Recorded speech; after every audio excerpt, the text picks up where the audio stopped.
Welcome to episode 5 of the One Man's Journey podcast. Today, I am super happy because I get to speak deeply with Mr. Kevin Ducey, who, man, we've had some great deep talks over the years at some next level events and stuff like that, and just outside of next level as well. But Kevin is the former president of Whiteboard and currently the VP of Business Development for Comma Insurance, and he's just an all-around great dude, and I truly appreciate his insight. And so I'll pass it over to him, and Kevin, go ahead and feel free to tell us your story, and we'll jump right in.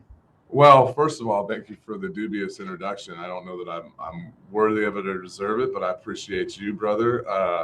I remember when I first connected with you, it was a next level event years ago, obviously, and I was like, dude, I want to buy stock in this guy. It was in Orlando. I remember exactly where it was at. It was my first next level event, and I was just so impressed with you. And you've continued to show that my impressions were correct in you. You've done some really amazing things with your career. You are constantly innovating and driving yourself to do new things. You're not afraid to take on new challenges. You're a believer of self, and then you've taken the investment in yourself and shared it with others, which I think is really cool. Your health and wellness and your fitness, I mean, it's really taken off. And so, dude, I'm just so impressed with you. Now you've got your own podcast, you've got your own this Facebook channel for One Man's Journey, and I'm proud to be a part of it, proud to be one of the first 5 people to be on your pod. So let me turn the adulations around on you and say congratulations, my friend. Well, I greatly appreciate that, but like I said, get back to you. Tell us your story. Tell us your story, man. I want to hear your story. Everybody knows mine. All right. Typical Midwest kid, born in Illinois, divorced parents, all the fun stuff, going to mom's house every other weekend, was raised by my dad. Had a great childhood despite all that. You can look at all the negativity that was surrounding me, and we can get into that if you want. But I had a phenomenal childhood. I had some of the best friends, a guy could possibly have in the neighborhood. And guys, my brothers, I'm still tight with to this day. We grew up at summertime. I mean, our thing was like, everybody asked us what's our favorite sport, and we're like, what season it is, because that's what we did. We were outside playing all the time and getting into trouble and fighting and bonding and all the stuff boys do. And I was a little bit of a knucklehead when I was younger. When it came to school stuff, I was always respectful and kind and courteous to people in authority, but man, I just did not put in the work in the classroom. And so it kind of led me to join the United States Army. Did that fresh out of high school. Basically, a couple days after I turned 18, I was on my way to Fort McClellan, Alabama, to be a military police officer. I was in the Army for 5 years, got stationed in New York, Fort Drum, New York there, which is, on the surface, it sounds like an awful duty station. Looking back, it was pretty awesome because that's where I met my wife, Carol. Carol had designs on going to the University of Illinois, and that was my hometown. She was doing a 2-year stint at a junior college up there. So met Carol, and she was everything to me, a wonderful, phenomenal woman. And I'm like, man, this is divine. This is serendipitous. This is God telling me that, placing her in my life, or me in hers. Probably more her and mine. Let's be real here. And so, we ended up getting engaged and moved back to Illinois, and she finished her career up there, her schooling up there. And it's been an amazing journey. And then I can speak about my career. So that's like basically my growing up.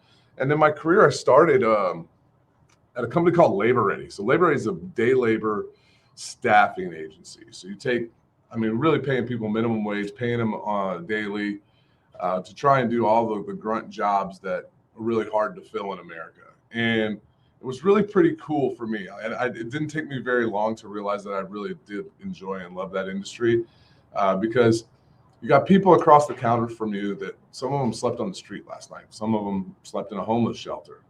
Some of them just got out of prison.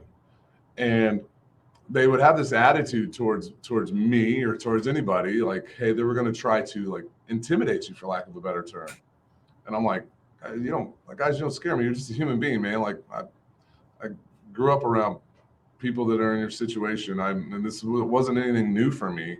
To be around some of these hardened dudes, for lack of a better term. And as soon as they realized that you weren't intimidated by them, there was like this connection, this bond. And there's like, hey man, I just want some work. Can you find me some work? And they're desperate to work. They're showing up at the office at 5:30 in the morning. And I took a love affair to that. And it was the first time in my life I really worked hard on something. Like I really worked hard on it. I was like, I really want this to work out for these guys. I really want to try to do right by them. And so that career flourished for 15 years, ended up being, regional manager, national sales support manager, and like did all kinds of really cool stuff with that company. But like any other companies, they've got moves and scales, and I was eventually laid off. So anybody who's ever been through that, I can empathize and sympathize. It's hard. You know what the hardest part about that one is, Ryan, is when you get your severance check from a company and it's literally the biggest paycheck you've ever received in your life by a lot. I mean, it was there for 15 years. And I'm like, they're paying me this much money to not work for them. Like they're paying me this much money to go away. It's like, it's a stick in the heart. Yeah, just like in the movie Moneyball, right? Where he comes down to the batting cage where David Justice is swinging down there, and he's like, "Well, you're paying me $3 million." He's like, "No, I'm not. The Yankees are literally paying half your salary for you not to play for them." Right. Oh, I love Moneyball. It's one of the best movies ever made, in my opinion. For sure. So that was a kick in the gut, but it also was a blessing in disguise. I had kind of soured on the industry. The further I got away from the end users and the employees, like it just was becoming much more corporate, and I didn't really care for that. And so then I was blessed in 2018. My wife had kept talking to me about this company, Whiteboard, and their founder, Brian Bomar. And she's like, you got to connect with this guy. He thinks the same way about sleazy salespeople that you do. I hate sleazy salespeople. I can't stand it. You don't need to sell somebody something they don't need. You need to solve their problems. When you solve people's problems, you're an advocate. You are not the used car salesperson that a lot of people think. And I know I'm preaching to the choir here.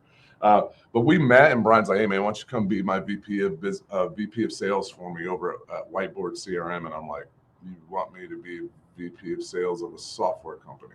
Okay, like I knew CRMs, I used CRMs plenty, but I barely knew how to turn a computer on. But I quickly realized, like I got in there, and it was a blessing that everybody was very busy. It was a startup. Everybody basically, like I was there for 2 days, and they're like, "All right, man, go figure it out." And so I just dug in, man. I just was like, I don't know how to train my sales team because I don't know what my customers like. I don't know what they don't like. I don't know why they buy from us. I don't know why they don't buy from us. I don't know why they stay. And so I just printed off the entire customer list and just started grinding out, like, hey, sending emails. Anybody who wanted to talk to me. And, some of our next level buddies were on there, like Mark Zachary and, Tristan Sherrill, and some of these. Those were some of the guys that responded to me. Jeremy Drobeck in Michigan, phenomenal guy. And then I just remember some of the conversations, and they had very real poignant conversations with me. Stephanie Johnston in Texas about why they used our CRM. And it also helped me understand the mortgage business because I didn't know jack about the mortgage business. And so the conversations just naturally led into what they're doing and what we're doing and what's working and what's not. And eventually I moved into the president role after 6 months. And one of the things I'm really happy about is I was there for 2.5 years, and we more than tripled our revenues in that period of time. And some of the things that we really did that was either intentional or unintentional. I remember this. We were recruiting for a coach, a customer service coach. So when somebody comes on Whiteboard, and you dealt with these folks, like, hey man, how do I set this up? How do I do this? What do I do here? They're going to walk you through it. They're going to train you on how to use the system. And we weren't getting any hits on the job boards. And so one of the guys in our team and one of our customer coaches, Justin Ackland, think the world of the dude. He came and said, hey man, we got to revise what this says. I'm like, all right, what do we need to do? And Justin's like, boom, boom, boom. He's like, bring your weird to work. We need to say, bring your weird to work. Cause it was a very unique office setting, man. It was like, we were our own culture unto itself. And I was like, dude, that's really cool. Let's do that. And so he put it on there. And I remember, this is where I give Justin a ton of credit as well. And and also warm my heart is when we put that on there, and we actually started getting traction shortly after that, whether it was the wording or not, we'll call it that. But I gave Justin all the credit for it. And he's like, dude, that was all you. And I'm like, what do you mean that was all me? He goes, first of all, you allowed me to tell you to bring the weird to work, and you heard us out. And then secondly, you allowed us to execute on it. That's what a leader does. And I was like, man, just warmed my heart. But we we did a really nice job over there. We were like a three-legged stool: Philip, Kutzev, David Welch, and myself. And I wore the president hat, but it was the three of us that got the job done over there. We were eventually acquired by Daily AI, which is now 80. I'm very proud to help lead a company to an exit. And as that was going through the process, Brian Bomar, who's the founder of Whiteboards, also the founder of Comma, said, "Hey, man, Daily AI's got a VP of sales. They've got a CEO.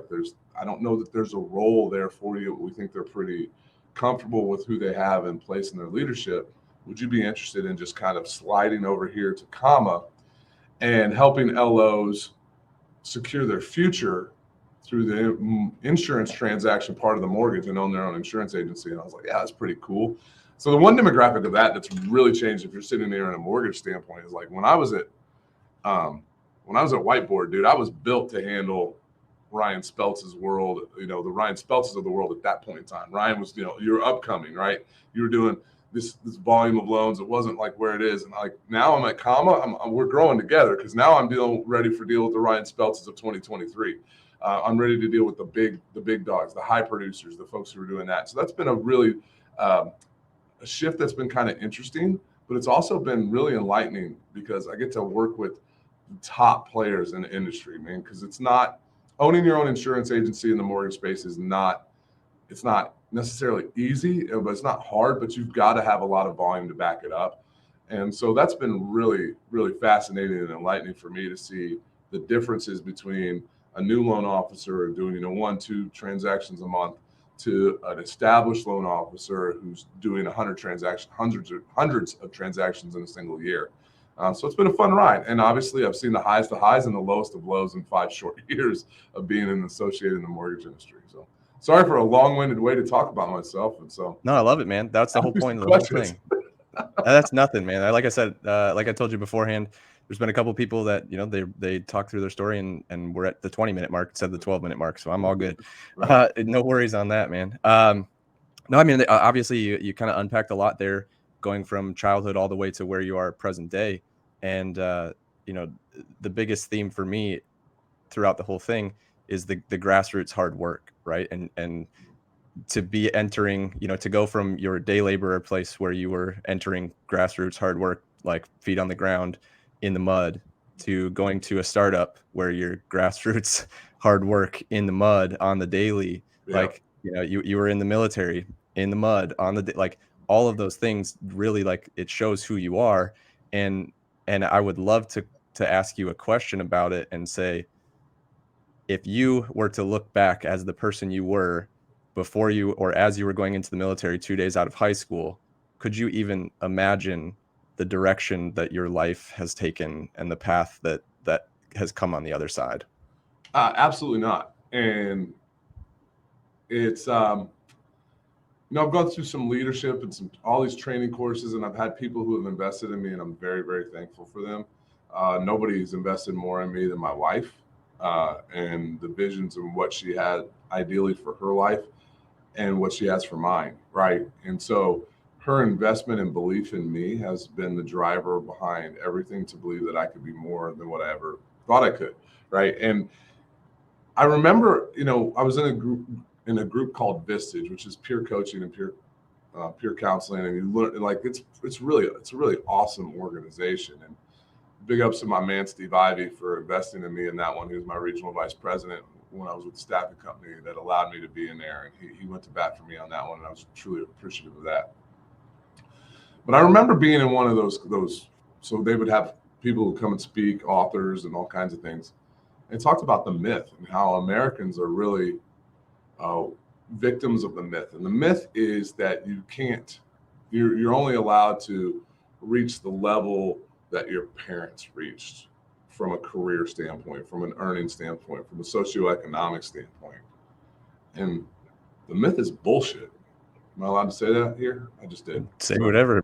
I mean, right. The myth is the bullshit. Exactly. The myth is bullshit. The myth is bullshit. We have countless examples in this country of people far exceeding anything that their parents ever did. And I probably was struggling with it at that point in time. I remember, I was 26 years old and I made more money in a single year than probably my parents ever had. And I was like, why me? You know, you have that introspection and you start thinking like, how am I different? What am I different? What do I do that makes things different? You know, and I think one of the things that, and I had a great leader, John Demarest, who talked about this too. He's like, leaders are constantly introspective, right? And on the surface, that can sound self-absorbed, right? But it's not. It's not. Leader, like if you don't understand what makes you successful, you cannot repeat that behavior. If you don't understand what is holding you back, you can't change that behavior, right? And so the only way that you can do that is you have to take some time and think about, what am I doing well and what differentiates me, and how can I repeat that behavior? And it's kind of like, you know, I put this on one of my reels recently on Facebook, and I was talking about how, if you polled people like, what do you want to do in this world? What are your goals? What are your aspirations? And a lot of people would say like, well, I'd like to, you know, make the world a better place, or I'd like to change people's lives. Cool, great. Everybody probably has that at some level, but at the same time, like you're like, well, what level can I reach people? Like, dude, frankly, I'm 45 years old. My dreams of being Tony Robbins are long since gone. But man, I have interactions with human beings every day that rely on me, that care about me, that need me to provide in some form or fashion. I can make a difference in their lives. And that's where you can make a lasting impact on the world. I can make investments into them as human beings. And I realized that I did this probably, and I think it's just an overall fascinating curiosity that I have with human beings. And I really do love people. You hear people say like, I hate people. I'm like, I don't get that. I love people. People are fascinating to me. If you're an introvert and don't want to talk to somebody, I'm the worst person in the world to sit next to you on a plane. Just put your headphones in. I'll take the hint. But I think I always had a fascinating interest in people and a curiosity of like how they got there and what they did. And sometimes I can ask too many questions, but that helped me so much in my leadership journey, because I have a lot of flaws and weaknesses, man. I used to say I'm highly unorganized. I'm not highly unorganized anymore. I'm just slightly unorganized. Brian Bomar, I've talked about him a couple times already. He likes to say Kevin loves to throw the blind punches. Like I like to respond to things really fast, but sometimes those aren't always the accurate answers, because I'm trying to give people what they want instead of like taking time to listen and like, oh wait, hold on, that's not really what they were asking. But when you have a team of people that you work with, that you invest in, that care about you, that offset your skill sets, right? The diversity of skill sets, it makes it easy because they can pick up the pieces for you. I also believe that, and when you truly invest in people and you care about the people you're working with, your customers, the like, and they care about you, it can cover up a lot of warts, right? When you develop relationships with people, I call it personal capital. Like if I'm investing in you, I've got capital I can spend, because it's not if or when. It's not if we're going to screw up, it's when we're going to screw up. I used to talk about that all the time at Whiteboard, right? You know that, right? I was like, hey, dude, it's not if the software screws up, it's when it screws up, you know? And I always wanted people at Whiteboard, if they were going to quit, I wanted them to feel like they were quitting me. I wanted to feel like, man, I love Kevin, or I want to feel like they were quitting my team, because so that's, you know, we tried to always put the customer first. So, awful lot of stuff I'm talking about there. Yeah, that was you went a lot of different directions there. I did. I'm sorry. I'm scatterbrained sometimes. It's all good. I love it. That's why we're here, to break some of those things down a little bit farther, right? Yeah. One of the things that you mentioned, where you're talking about, you know, how your thoughts of being Tony Robbins are gone at 45, and I want to back you off that a little bit, right? Because one, you're never going to be Tony Robbins, and even the people that are inspiring to be Tony Robbins will never be, right? Like right. You got the height, maybe not. I got the length of the head, I think. Yeah, there you go. Yeah, you got something like that. And that's not a bad thing, right? Like when we say stuff like that, we think, oh wow, he's telling me I'm not going to be that good.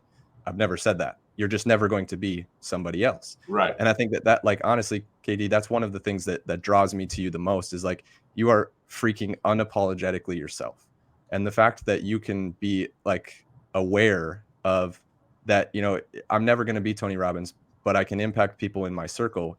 And to be honest, those people may look at you like you are Tony Robbins, and you have like that's a big responsibility. Right? Like we look at this leadership thing as just climbing the ladder and getting a new title and, you know, getting to the top. And And then when they say you get to the top, then it's lonely at the top. Well, it's only lonely at the top if you stepped on people to get there, because those people are still there. And so, the way that you phrased that of how you can have an impact on a daily basis to those people is extremely important.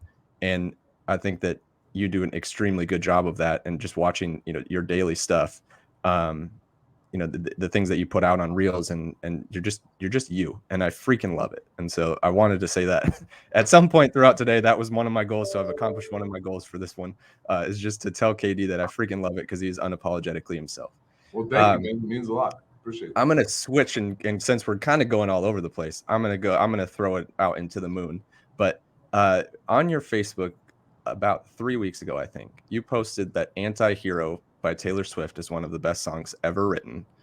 And so I gotta ask, was it a hack or was it actually you? And I gotta hear why. No, it's actually the truth. So I have two daughters. They are 9 and 6, about to be 10 and 7 in December. So my youngest is a music lover, like through and through, right? And so now she has just started to like move into pop music. To be honest, in the car with us, we listen to Christian music. That's my family. That's what we're about. I don't want her to listen to a lot of the garbage, but you know what, kids also, they don't understand it. So I'm starting to have a little bit more grace with that. But all of a sudden they've been tuned into Taylor Swift, and so they've listened to a lot of Taylor Swift songs. And there's a lot of Taylor Swift songs out there, that I know or have heard before, but I have not listened to like modern pop music at all in the last probably 5 to 10 years. And they put on the Anti-Hero song, and I'm like, wait a second. And I started listening to the lyrics, and it's like, it's me. I'm the problem. It's me. And I'm like, wait a second. Taylor Swift is saying that? And then this one lyric just caught me just out of the blue. And she said, did you hear my covert narcissism I disguise as altruism, like some kind of congressman, tale as old as time. I wake up screaming from dreaming, one day I'll watch as you're leaving, and life will lose all its meaning. I just think there's some interest, like I talked about earlier, like leaders have introspection. I think she's realizing like she is the problem in her life, right? Taylor Swift wrote so many songs about breaking up with people, and this is one where she's like, hi, I'm the problem. It's me. I self-sabotage. And dude, I am the king of self-sabotage. I've done it to myself so many times. I've done it because honestly, I don't believe that I should have the successful life I should. For the myth thing, it still sits there, right? It's still subconscious. It's still in your head. And so that song, and then I listened deeper to the lyrics, I just think I think it's a phenomenally written song. It's like some of the best, like my favorite musicians right now are people like Zach Bryan and Jason Isbell and Sturgill Simpson. And it's poetry set to music, which I think music was initially meant to do. And it makes you think, and there's lyrics and there's heartfelt stuff that's going on there. And she just does it in that song. It's a beautiful song. It's incredible. Where you brought up altruism, and I heard a quote, and I'm going to misquote it, but it sticks with me when you brought up altruism. And it talks about being selfish. And it says that, like, to summarize or paraphrase, overdoing altruism is the biggest form of selfishness. And it, like, breaking that down, a little bit farther, for me, the way that it translated to me was, if you're giving away everything, you're like being selfish because you're not even taking care of yourself. Like you're so far in the opposite direction that you can't even take care of yourself. So you're relying on all of those people that you're giving all of this energy to give you energy back, instead of claiming your own energy. So you're able to, look at that quote and go, okay, so, you brought up where the introspection piece, and people will go, oh, that's selfish. You shouldn't do that. But it's really interesting, because if you're overdoing it, where you're soaking it in and then you're projecting the ego that's coming back, that's the selfish piece. If you're taking care of it. But I have to take care of myself. I have to go to the gym. I have to read. I have to listen to motivational media. I have to do all of these things, or I can't help you. Yeah. And if I'm constantly like putting away and emptying my cup for everybody else, I got to be able to fill it back up. And if I can't fill it back up myself, that's still a form of selfishness because I'm requiring somebody else to do it. And it's what are your thoughts like as far as applying that to, like, I mean, as something as quick quoted as Taylor Swift, I mean, it applies and matches. Absolutely. So one of the foundations of my life that uh, has grown significantly in the past few years is my faith, right? And I'm talking about being unapologetically me. That's something I didn't talk about much in the past. We're much more comfortable with it now. Also, knowing that I'm a deeply flawed human being, and that's okay.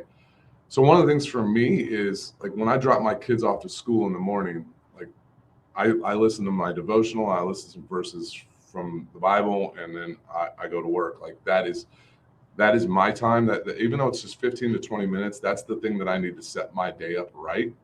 I'm starting to do that back again with exercise. I want to look like I did when I first met you, as opposed to the post-COVID where I allowed myself to balloon up a little bit. But I talk about this with, I lead a youth group. I've got these boys. I've got 6 to 8 boys that show up pretty much every Wednesday night. I've had most of these kids since they were in 7th grade. And now it's awesome. Oh my goodness. 7th, 8th, 9th grade was just like make you pull your hair out. They just drove you nuts. And now they're turning into young men, and it's so much fun.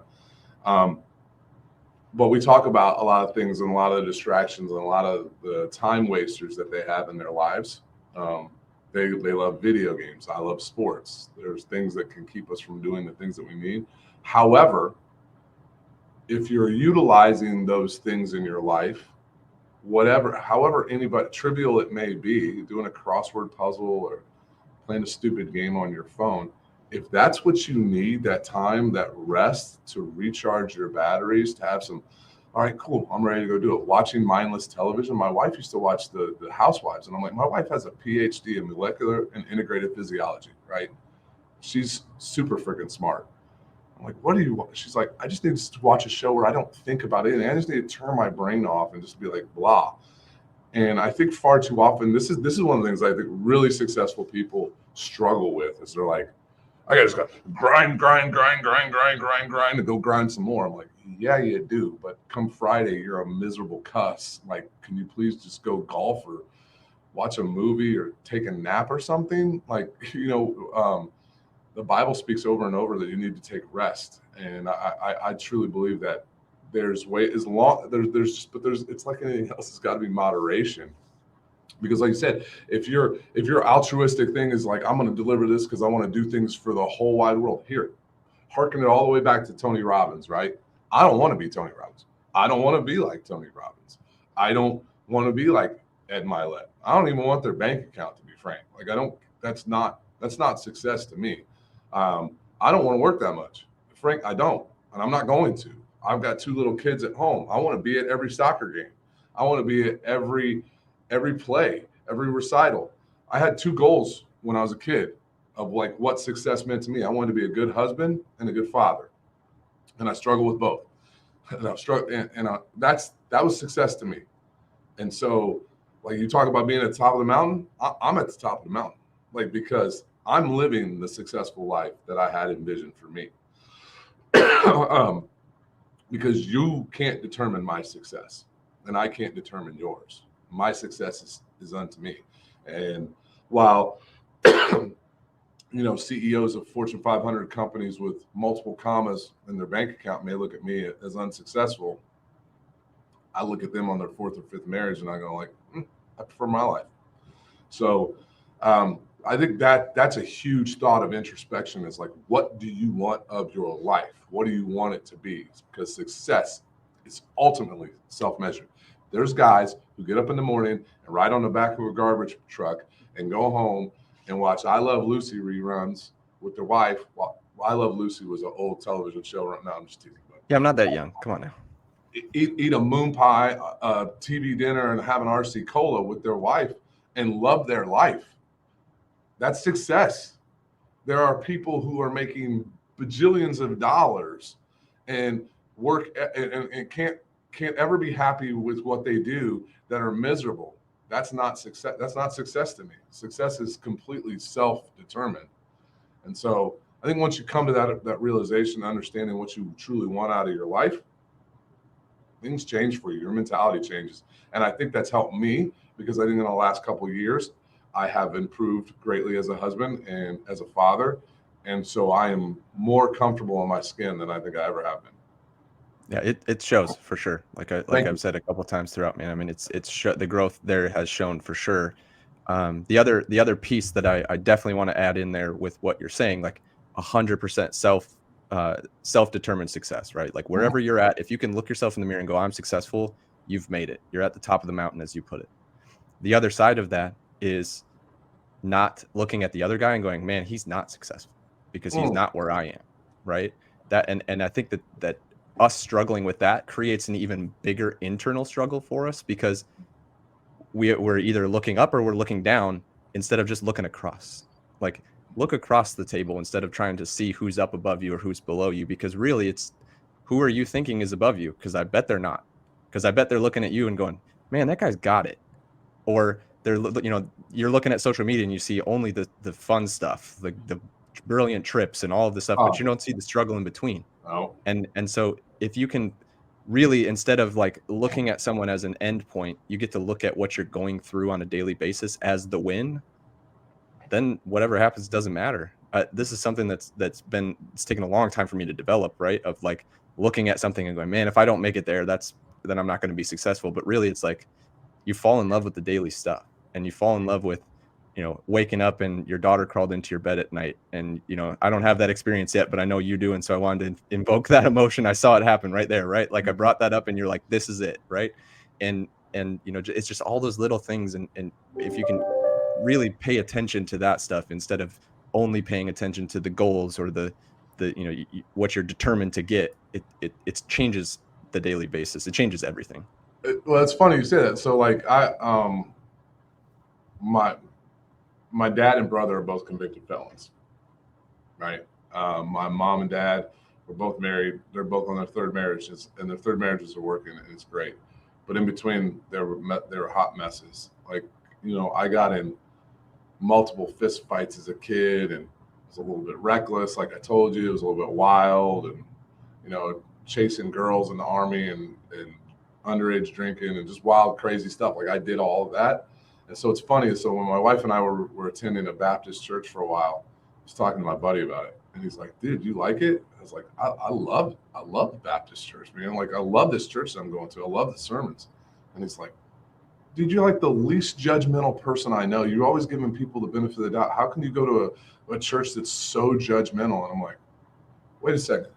Like it was just talking to me. Like when it was saying, hey, like you gotta do this, you gotta do that, you gotta do this. I wasn't saying, yeah, Ryan, you gotta do that. I was like, no, they're talking to me. Like, I'm not worried. No offense, I'm not worried about you while I'm sitting in there, right? And I think that's exactly what you're saying is like, and that's the thing is like, when you talk about being at the top of the mountain, and not at the top of the mountain, but my goal in life was to be successful was to be a good dad and a good husband, and I am.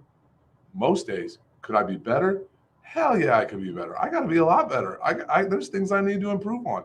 And this is one of the things I'm really struggling with in the last couple of months is like, and I'm trying to make an effort to it, is I need to improve my health so I can be around longer for them if so willing, right? Lord knows I could get hit by a car today and there's nothing I can do about that. But the things that I can take into my control, like monitor my diet and exercise more, I need to do that for my children. I need to do that for my wife. So even when you get to a level of success, you can always be better. But I'm not competing with you.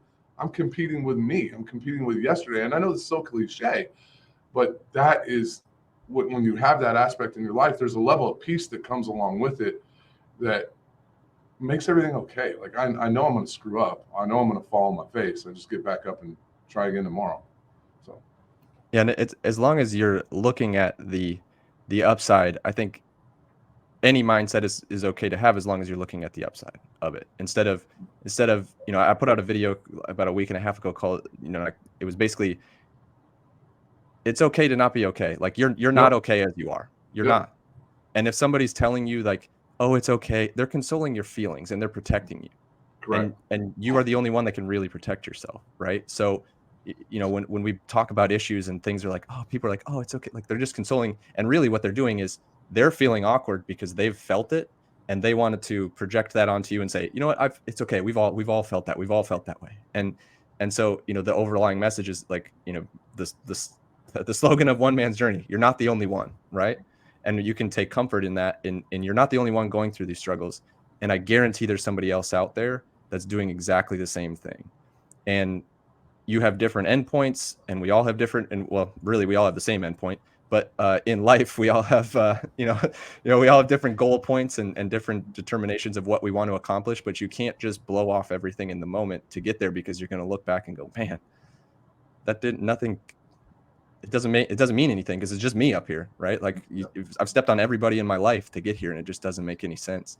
And so I think like there's so much there. I mean, I love it, Kevin. Like I think you're right where you need to be, man. Like, well, I think you're right. It's the one man's journey, and it's okay to not be okay. I think that the ideal opportunity when people are going through that is to empathize and be like, dude, I've been there, get it. But at the same time, like you got to enjoy the moments. Like there's a fine line. Like I'm the worst picture taker in the world because I'm just caught up in the moment. Like I just don't think like. But you can also be that person that takes 500 pictures and never actually saw the waterfall, right? Like you just saw it through a lens. Like there's a fine line between the two.